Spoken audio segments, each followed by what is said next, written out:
I'm Dr. Yan Reyes.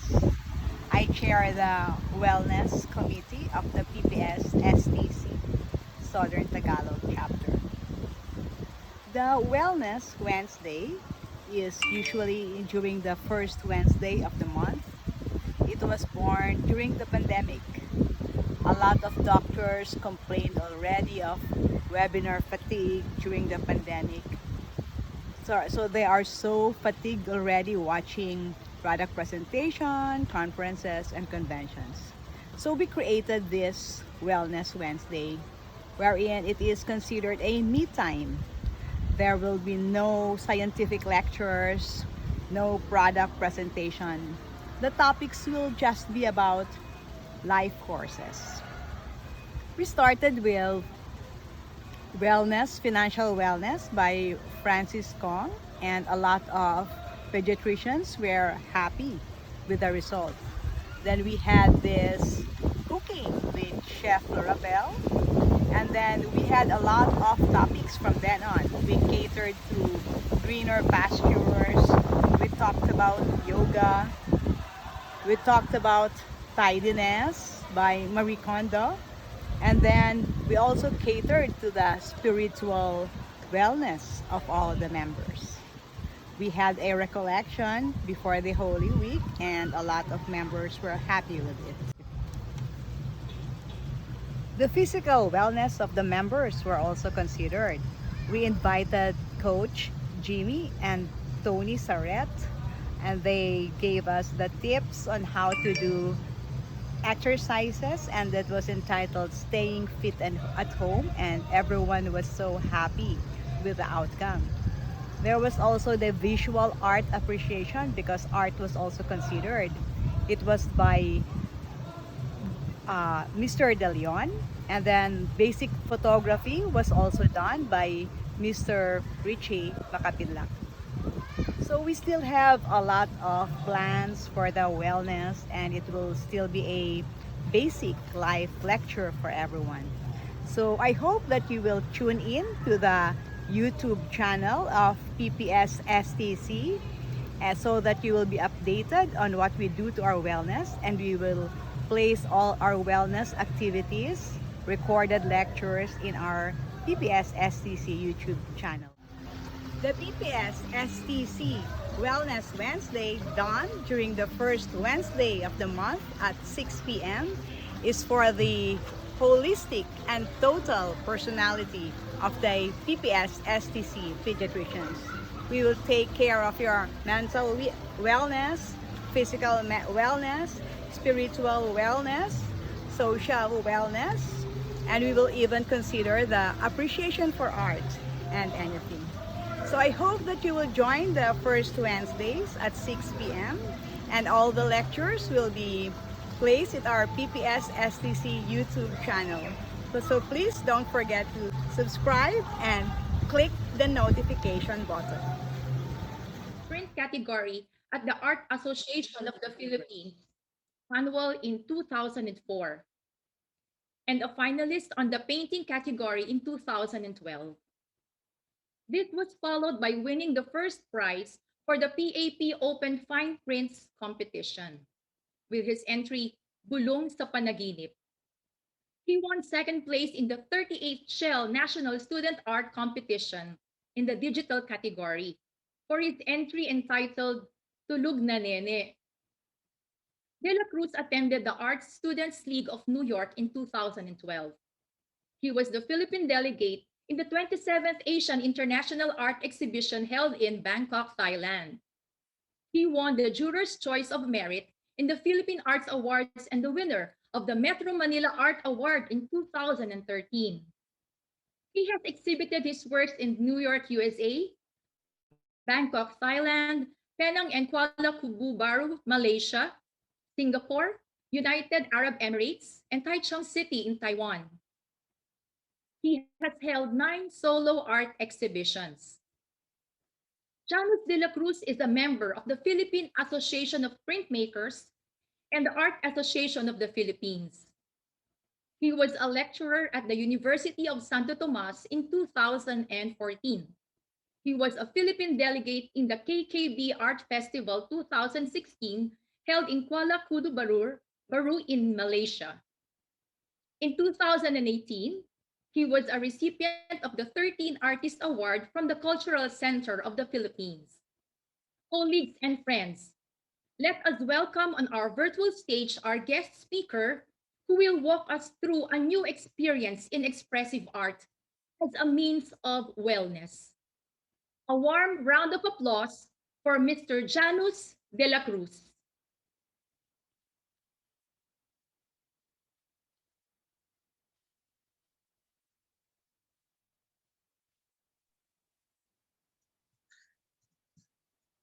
Hello, good evening.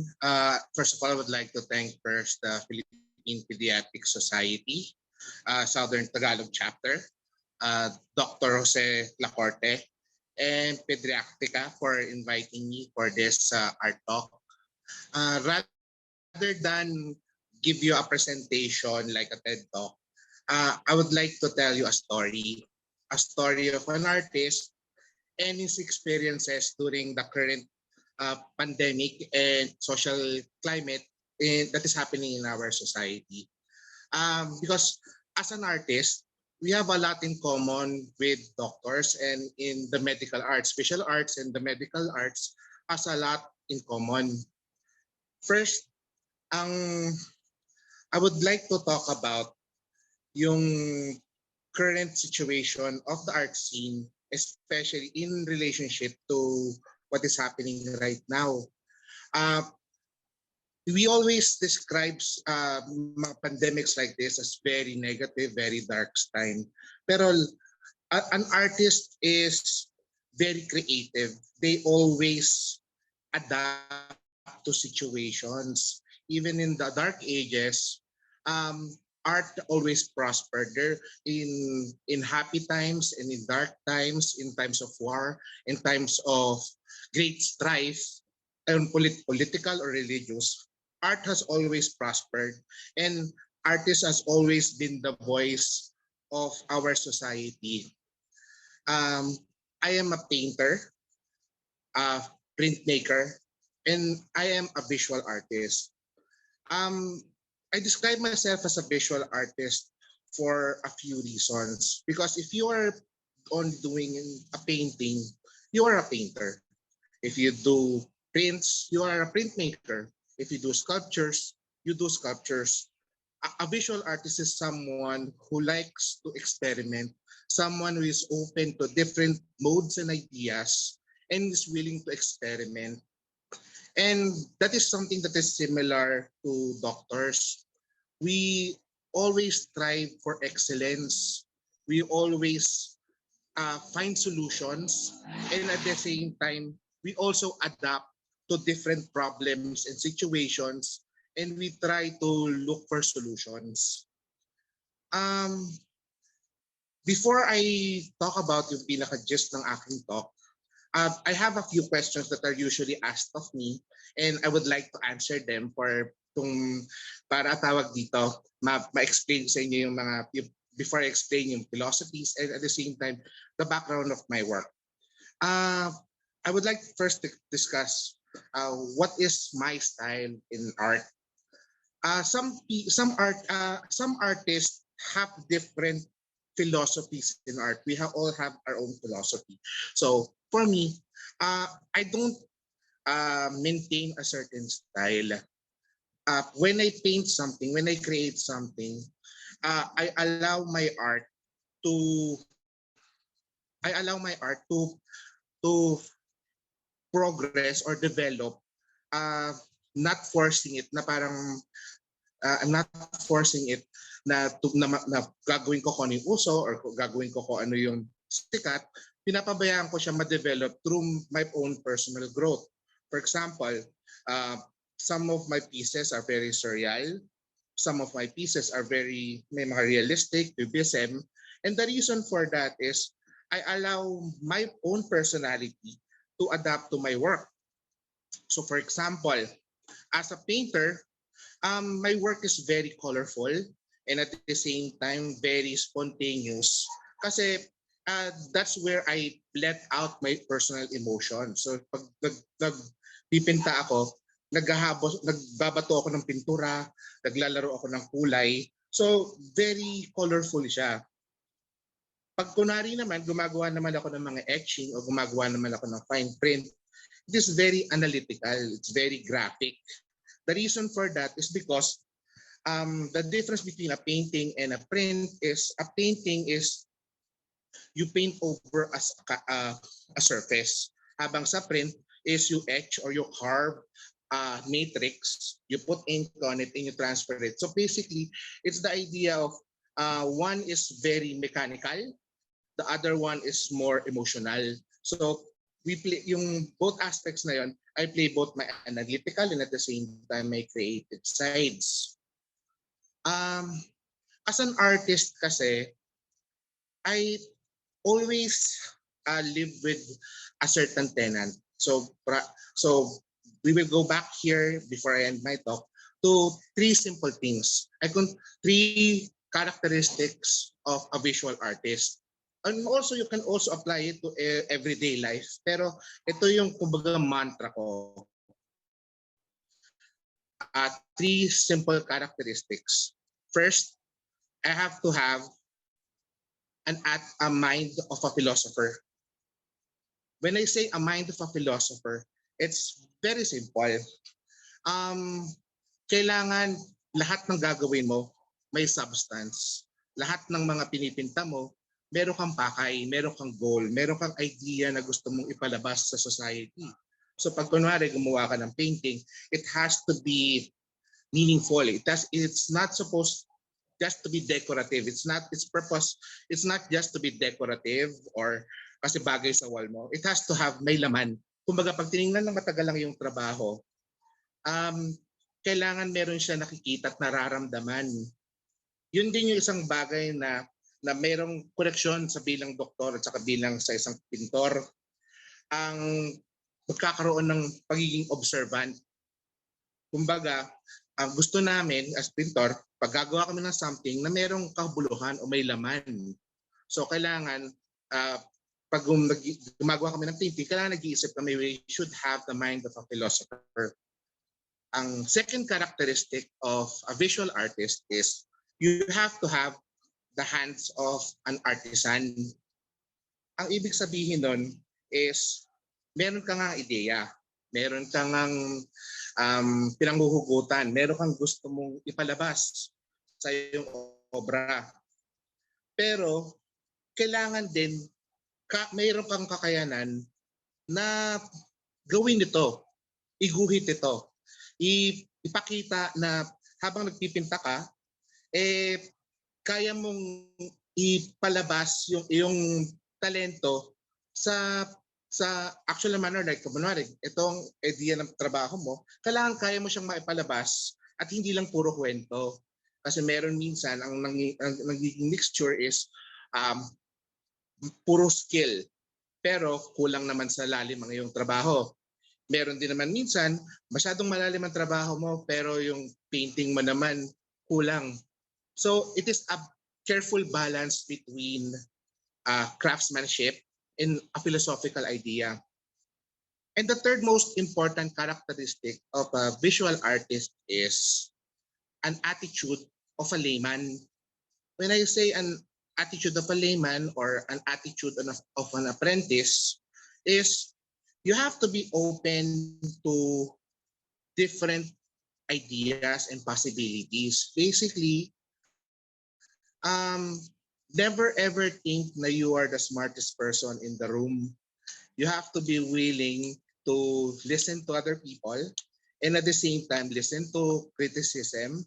And at the same time, you have to be open to learning new things. Kasi even the most mundane person in the world, they will teach you something about yourself.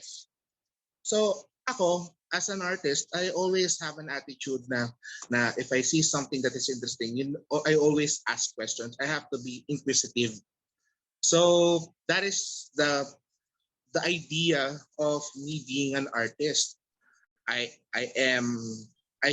work should be may lalim ang trabaho ko. I should have the mind of a philosopher. I should have the skills of a craftsman or skills of a craftsman, artisan, and the query, and at the same time uh, inquisitiveness of a layman. So that is yung pinanghuhugutan ko sa trabaho ko. Ang ang obra ko, ang painting ko is very graphic in nature, very detailed oriented ako. Uh, I always consider it because part siya ng pagkatao ko. One of my biography sa buhay ko is my father is from Bulacan, from the Tagalog region.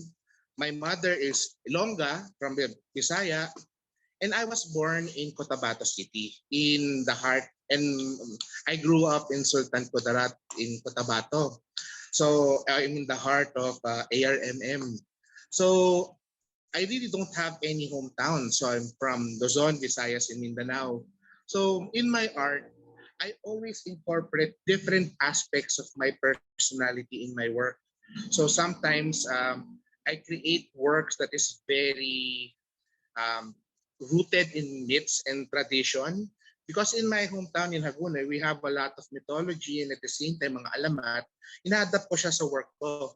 And also because of my Catholic and Christian upbringing, so syempre may konting pagka-religious aspect yung painting ko. And if you look at yung painting ko, marami akong geometric patterns. The reason for that, medyo naglalagay ako ng mga Islamic and Islamic geometric patterns like a subtle homage to my different upbringing. And as an artist, I like being able to show my work na pag pinakita ko yung trabaho ko, especially to a viewer, na it would represent a certain level of they see a small part of my soul, a small part of my personality. The reason that I'm interested in talking to doctors is because um, fine arts and the medical arts has a lot in common. And one of those uh, links na masasabi ko is especially now during the pandemic, I know a lot of doctors who actually dabbles in different forms of art. Some doctors like to paint, some doctors like to play music, and some doctors they like artists, they like to work with their hands. So yun yung connection ng mga artists sa mga doctors. We both like working with our hands, and at the same time we are both professions have to be very observant. And actually, maraming connections talaga. One of those connections is si Leonardo, yung if I have going to talk about art history, actually Leonardo da Vinci actually studied medicine. The reason kung bakit siya nag-study ng medicine is Da Vinci and Michelangelo is because they wanted to base their art on a perfect imitation of man. So basically, they studied medicine para makapag-dissect, because at the time they wanted to explore the human body, the human potential. They wanted to create the perfect form of man. So they studied medicine and they actually traded their artwork for cadavers, mga katawan, and they dissected it para lang ma-follow yung mga veins and at the same time yung mga tendons and bones. And actually, for the longest time, the medical field actually used yung mga drawings and images na ginawa ni Da Vinci for medical science.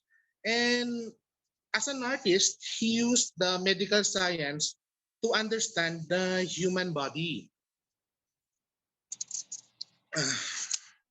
And another way na may connect ang art sa medical field is the way that when I researched about this topic is there are a lot of medical schools who actually promote fine visual arts as a minor. The reason for that is they when students and at the same time young people are given the opportunity to observe art, nagkakaroon sila ng certain level of joy, ng concentration and happiness, because when you create a painting, it is a form of outlet. It's a form of release. You release endorphins. It makes you happy because you are able to express yourself in such a way na hindi mo you can express a private thought, you can express a private emotion in an outlet which is usually very private. So that is yung idea of a painting. And actually, art is also used as therapy in psychology, especially to young children. Ginagamit ng art in helping a child to visually express and record experiences, perceptions, feelings, and imagination. This art-based approach help young children to communicate in a creative expression. Um, that is actually one of those idea behind sa art ko na I always gravitates towards, because yung art ko kasi it's very introspective, like it's very autobiographical. When I create a painting, I always create a work on the point of I paint an idea na ang concept ko is what is the point of view of a young person to a very specific topic. Like for example, I paint about love. So syempre nagpe-paint ako about puppy love, ganun, very colorful, very bright. Pero through the course of my painting, syempre, nagde-develop yung idea ko to another level, to the point na it showcases yung certain level of angas and cynicism ng 35-year-old self ko. So it's like me painting an happy image, pero it slowly evolves yung work to represent what is my current state or my current idea. So pag ako gumagawa ako ng painting, it's my form of outlet. Pero at the same time, I always have a process on how I create my painting. My process is very simple. I always have this condition kung saan lagi ako nananaginip. I have a very occupied mind, magulo ang utak ko. So pag I always sleep beside me with a notebook. So pag natutulog ako with a notebook beside me, kapag nagising ako, tanaginip ako, I doodle. I doodle a lot. I doodle when I'm asleep, when I wake up. I doodle when I have a meeting. I doodle when I travel. Basically, I always doodle. It's my form of therapy. It's my form of expressing myself. So from those notes and doodles, I create a final drawing. Ito yung mga samples na nakikita nyo on your screen. I create drawings. And from those drawings, I create a fine print. I create an etching. I create a woodcut. And sometimes, I also create paintings out of it. So from one concept, nakadevelop ako ng 3 to 4 artworks. And it doesn't have to look similar with one another. It doesn't look exactly the same. Kasi pag ginagawa ko siya, yung work ko, it also affects, it is being affected by my emotional state. So pag yung emotional state ko, pag masaya ako, so syempre yung colors ko, it becomes a little bit more brighter. Pag kunwari medyo seryoso ako, yung work ko nagiging a little bit somber, a little bit darker. So it's basically my own way of therapy, of healing myself. And this is actually a great opportunity for me, especially during the pandemic, because we've been stuck in our house for almost 2 years. And ang nagiging issue with people is not only the physical well-being, but also yung mental well-being ng tao. And that's the reason some people na-addict sila sa Shopee, sa online shopping. Some do plants, mga plantitas. Some people, they try to travel even though it's not allowed. Basically, nagkukulang tayo ng stimulation. Ang idea ko kasi, ang Ang idea ko kasi bilang tao is um, we ang tao kasi nagkakasakit. Ang mga doktor kayo gumagamot ng sakit pisikal. Pero kaming mga pintor, ang ginagamot namin ay yung mga sakit emosyonal. Kasi ang tao hindi lang nagugutom sa pagkain, kundi nagugutom din ng tao sa spiritual at emosyonal na gutom. At ang sining ang pagkain na bumubusog dito.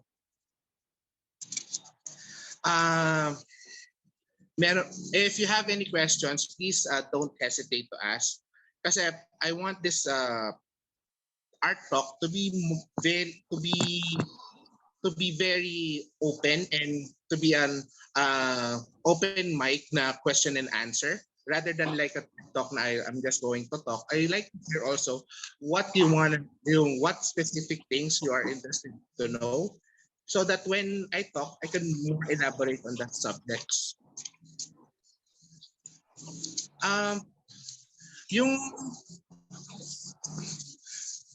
Yung there are also I also have another idea about art, and this is something that is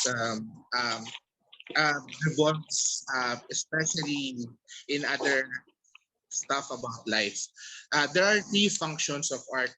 The first function of art is physical. Basically, when you say physical, it serves a practical function or service. For example, a physical form of art is architecture. A physical form of art is a book kasi you can read it and it has information on it. For example, yung mga ceramics, yung gagawa ng mga pieces, ganun, furniture, etc. That is the first function of art. The second function of art is social. It serves to address aspects of life as opposed to one's personal viewpoint. Basically, this is not something that is personal. Yes. Yeah.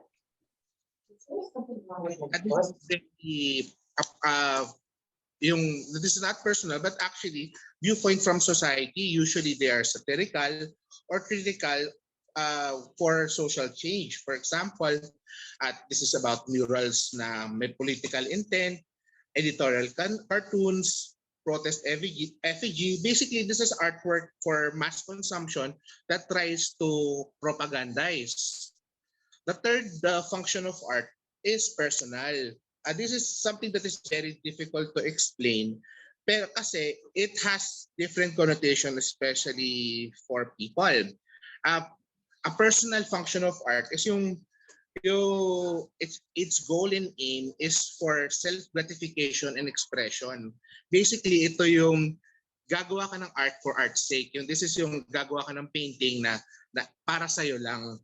Yung isang type ng artwork is physical, which is yung may actual function siya. It serves a purpose. The second one is social, which is to showcase an idea, basically propaganda art. And the third is personal, which is dito na yung dumadating yung mga for self-expression and at the same time, yung something that is innately yours. As an artist, I never really considered myself as a painter, nor did I consider myself as a printmaker. I always considered myself more of a storyteller. You mentioned the characteristics of visual. I think I have a painting mode but the skill. Tawag dito, ang characteristics of the characteristics of a print of an artist, it can be developed according to to a person. Kasi not everyone, even me, I have struggles when talking about the characteristics of an artist. Kasi because like me for one, sometimes I just like to paint something that is cute or beautiful. Pero minsan may mga painting ako nagpipinta ako ng cute lang pero mababaw. Meron naman 'di ba sobrang lalim pero medyo avant-garde, medyo rough yung sketches ko.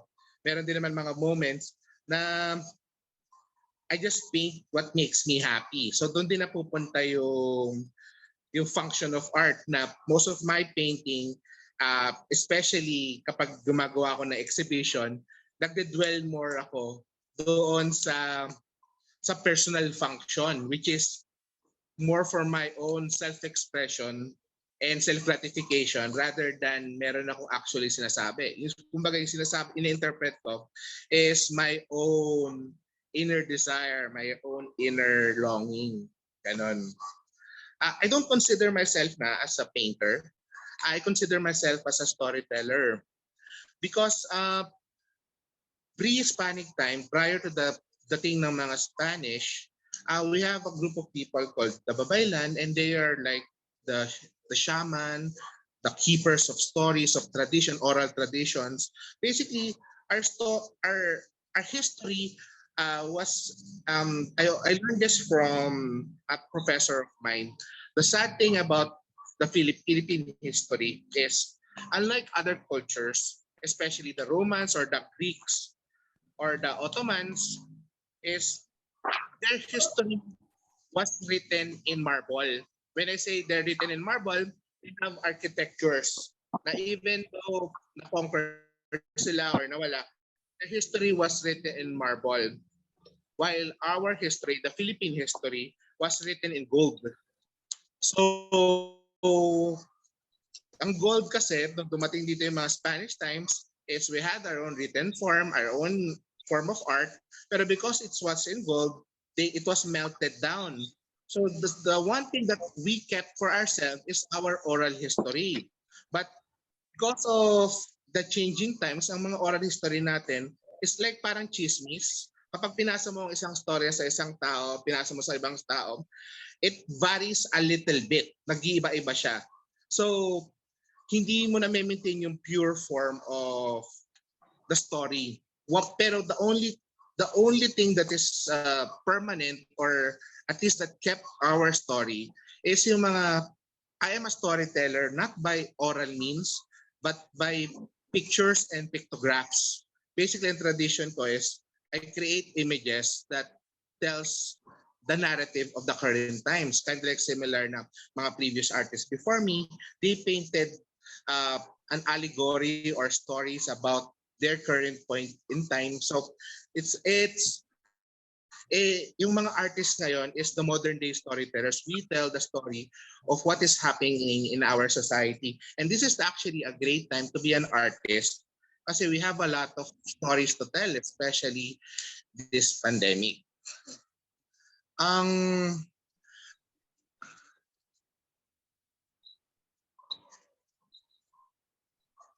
Okay, meron daw gusto mag-interrupt. Okay. Hello? May gusto daw po magtanong?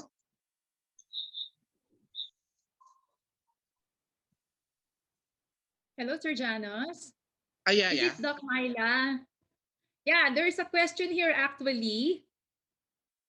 Okay, this is in relation to what you have discussed about 2 minutes ago. So you mentioned that art as a means of expression can change a person's outlook based on personal experience. So what advice can you give as the best and most rewarding art expression we can build our emotions on? I think the question is dealt towards what kind of medium to use, which is I think this is a doctor who would want to start with art. Actually, tawag dito, I don't purposefully tell them, oh, this is the type of artwork that you do. Kasi lahat tayo, when we were young, we have always been creative. Lahat naman ng bata started doodling. Basically, the difference ngayon is may mga bata na after a certain age, they open quote parenthesis, they grew up. Pero deep down inside, every person has their own inclination. Some people, they prefer to do it, they like to express themselves to dance. Some people, they like to express themselves through music. It just so happens na ako, I like to express myself to painting. Kapag kunwari naman, if like for example, I know a lot of doctors na mga friends ko who paints, and they always tell me the reason kung ba't sila nagpipinta is because uh, it's one way of trying to calm themselves, and at the same time uh, to create yung gagawa ka ng something besides yung trabaho mo. Kumbaga, yung parang something that is your passion, something that is your connection to a happier time when you were younger. So ako as an artist, I'm not gonna tell you to paint, pero what I want the viewers or the people to do is to find their inner talent, kung ano talaga yung passion mo. Kasi like ako, um, hindi nila, when meron kasi magsasabi, gusto ko magpinta, kaso hindi ako talented hindi ako marunong magpinta Or gusto ko mag-music, kaso hindi ako marunong mag-gitara. Or gusto ko sumayaw, pero hindi ko kayang sumayaw. Actually, tawag dito, I learned something a long time ago na mas sa isang creative person. I always say na any person who wants to do something to express themselves is a creative person. Any creative person will it's more important to be passionate on something than to have talent. I would rather have the person to be passionate on art than being talented. Kasi ang talent kasi, lahat naman tayo talented in some way or form.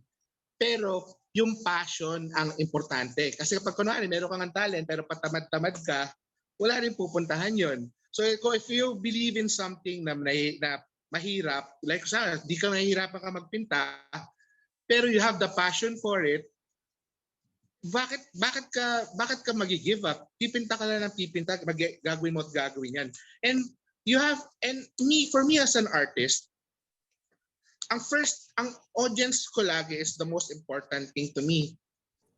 Pero the first and foremost, the most important audience of an artist is themselves. So kapag kailangan ikaw mismo naniniwala ka sa trabaho mo.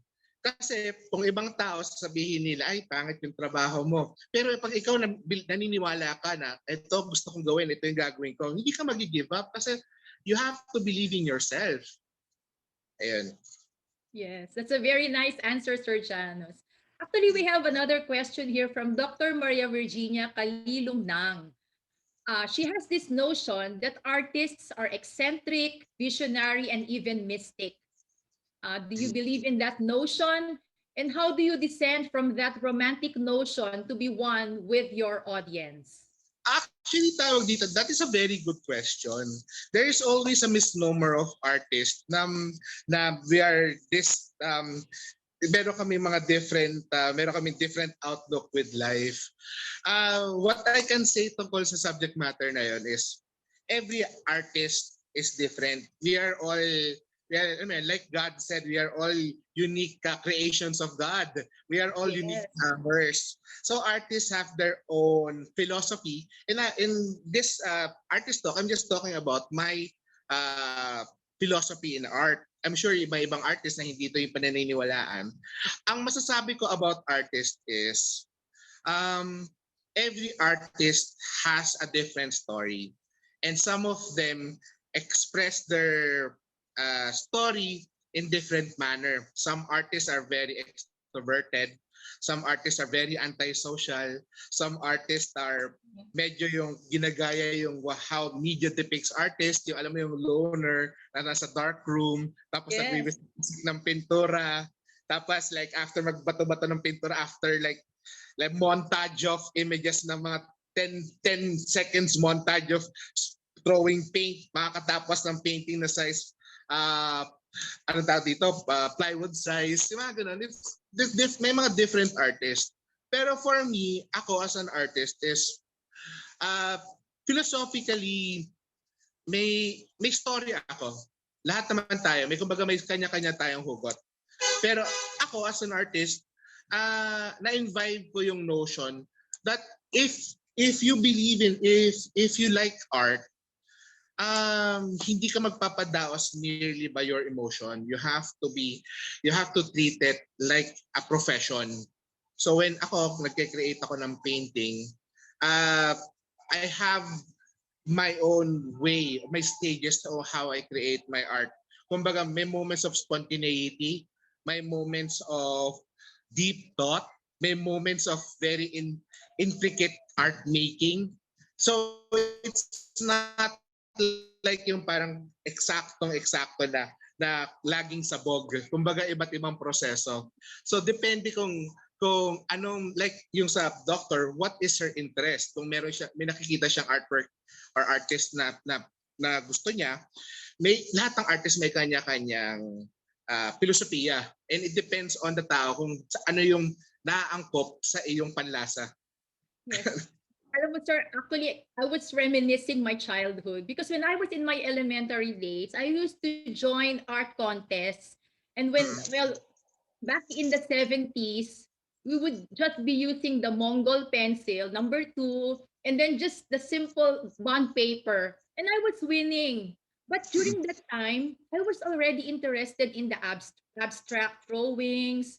But my teacher would always say, it should be symmetrical. It should be like this. She was trying to gear me to be a portraitist, like that. But then I have discovered lately that I prefer to do cubism.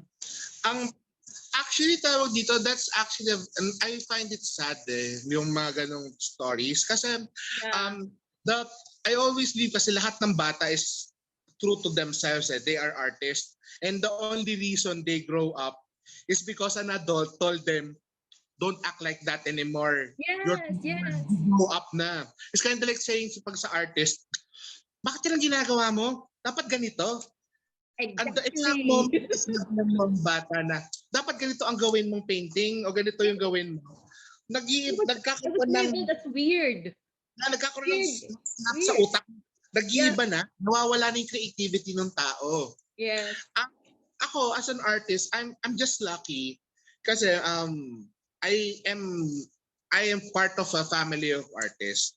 Yeah. And so part of family of an artist, kami, is I know some people, some artists na they are influenced from start to finish of doing the same work as their progeny of artists. Yung mga kasama sa bahay ng mga artist, o gayahin mo to, ito yung gawin mo.